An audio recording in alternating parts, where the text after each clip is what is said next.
Ahora son actividad que puedan llegar a este primer testimonio y que ya dirán de lo que pasa con la gente. Vamos con dentro de la arena cerrada. Por caso, Ahí Héctor Velázquez, por Chaucuá, no genera de alguna manera para orientar como para Luisa, aunque la idea de Héctor Velázquez.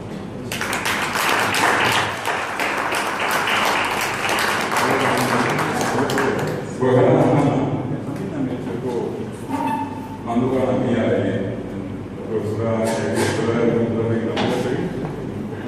Una decoración para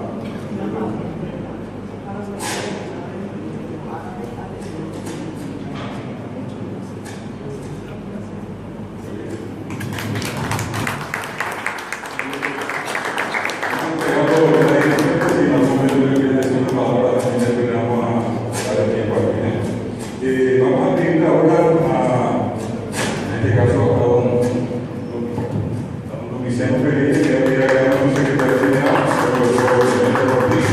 que pueda hacer entrega de esta distinción.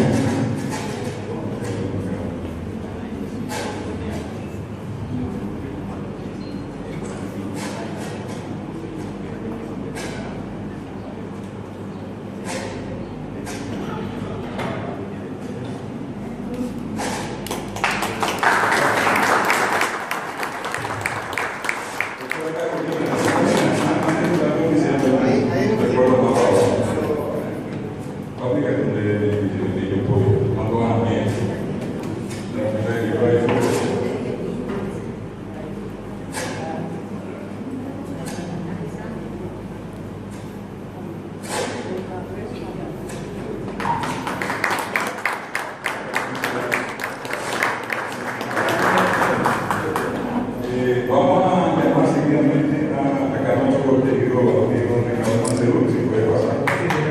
Y vamos a pedir por favor, que Solera, que pueda acercarse acá. Vamos a pedir que le haga entrega de esta distinción. Nuestro ministro no le dice, le pido disculpas, el Instituto de Educación Superior, del ministro Guaraní, amigo solidario del idioma Guaraní Paisaje.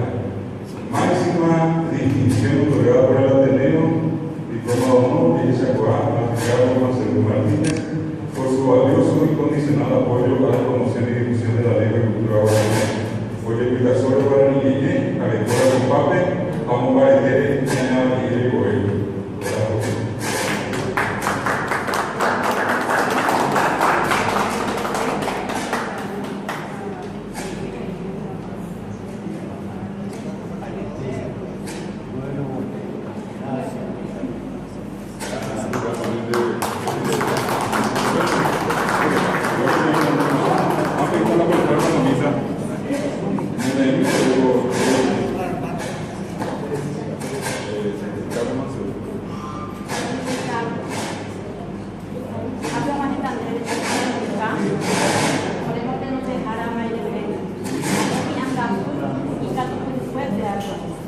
A presencia de ahí en un nuevo y antes Ateneo de Teatro a